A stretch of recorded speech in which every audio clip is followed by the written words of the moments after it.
guys do me a favor? I want you to help me out with something. I'm gonna go ahead and make a statement, and what I'd like you guys to do is to time that statement for me. If you'd be so kind, you can use your watch, you can use your phone, whatever you want. When I say go, okay? Ready?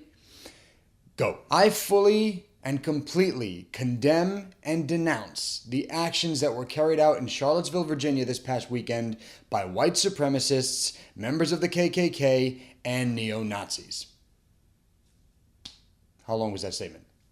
Maybe like, 10 seconds? But in that short span of time, you immediately know where I stand when it comes to seeing images and videos of American citizens walking through American streets waving flags with the swastika on it, giving the Nazi salute, yelling Sieg Heil, yelling racial epithets, beating up counter-protesters, and seeing one of their people get into his car and drive into a group of counter-protesters, severely injuring 19 of them and killing one, 32-year-old Heather Heyer. See, it doesn't take very much to denounce white supremacists. It doesn't take very much to denounce neo-Nazis, the KKK. And the best part about it is that most everyone in the United States will agree with you when you say it. But then we have our president, Donald Trump. Looking so presidential. Trump could have easily just said the exact same words that I said in the short amount of time it took me to say it, and then he could have just gone on with his life trying to be as presidential as possible. Instead, following the act of domestic terrorism that took place in Charlottesville, Virginia, the American people got this from the president. We condemn in the strongest possible terms this egregious display of hatred, bigotry, and violence on many sides. On many sides. Following that statement, when there was outrage, rightly so by the way, over the fact that Trump would not name the names of the people that committed the act of domestic terrorism and supported that act of domestic terrorism, we got this stilted response. Racism is evil, and those who cause violence in its name are criminals and thugs, including the KKK, neo-Nazis, white supremacists, and other hate groups that are repugnant to everything we hold dear as Americans. And while that statement, let's be completely honest, didn't seem all that heartfelt, at least it was something from the president. He finally said by name the groups that were responsible for all of this commotion and all of this hatred in Virginia. Until he had a press conference in Trump Tower in New York City where he pretty much doubled down on his original statement. What about the alt-left that came charging at the, as you say, the alt-right? What about the fact they came charging with clubs in their hands, swinging clubs? Do they have any problem? I think they do. You had a group on one side and you had a group on the other, and they came at each other with clubs, and it was vicious, and it was horrible, and it was a horrible thing to watch. But there is another side.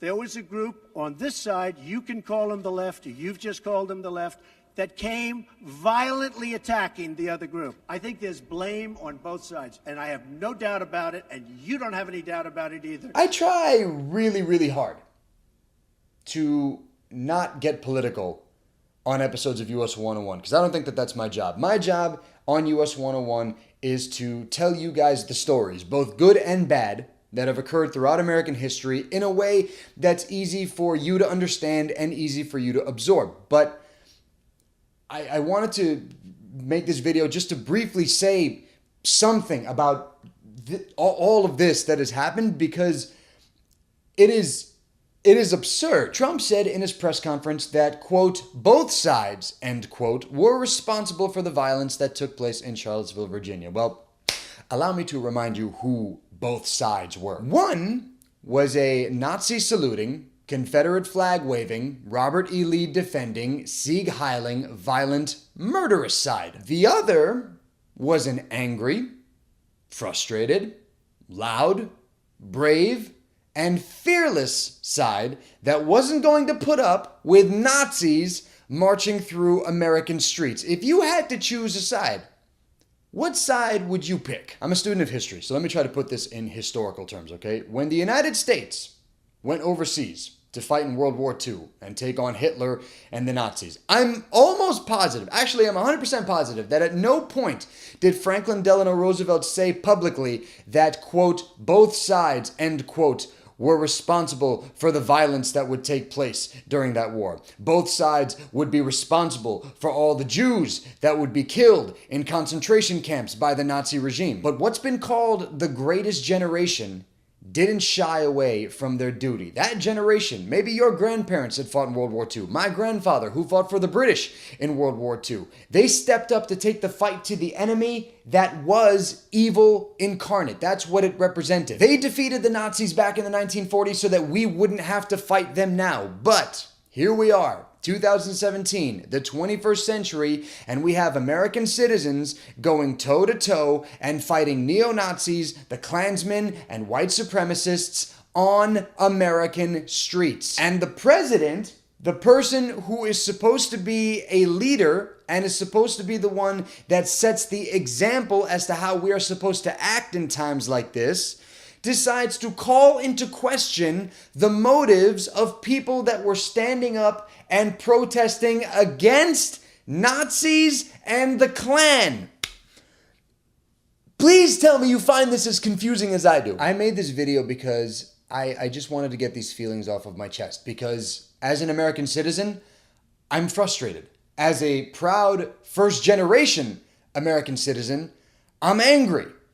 And I know you guys are angry too. I know exactly what you're feeling right now. I know that a lot of you guys just want to go out there and you want to ball your fist up as tight as possible and knock out any white supremacist that you see. I know that you guys want to beat these guys with extreme prejudice. I know for a fact that some of you guys want to go ahead.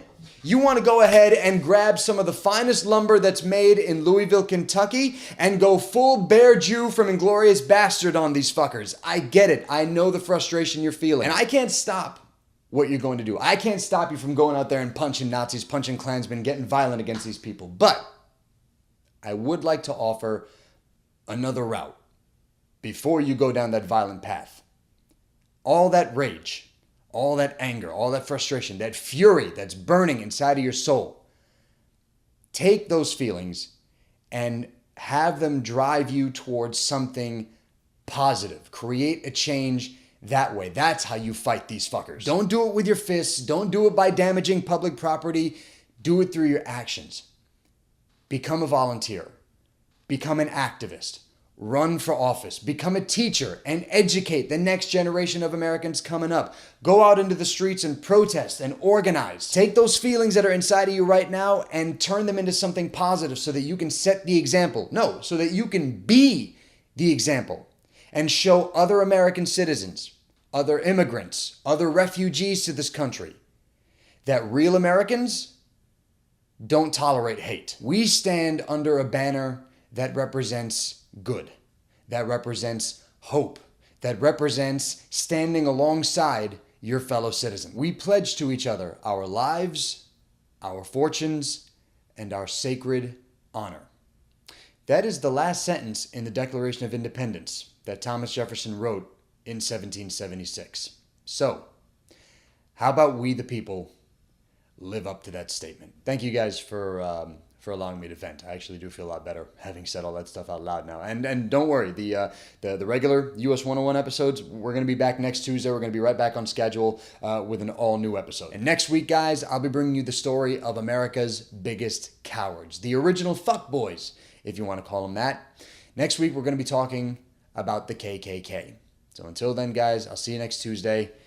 I am all done. I love you guys. Stay safe.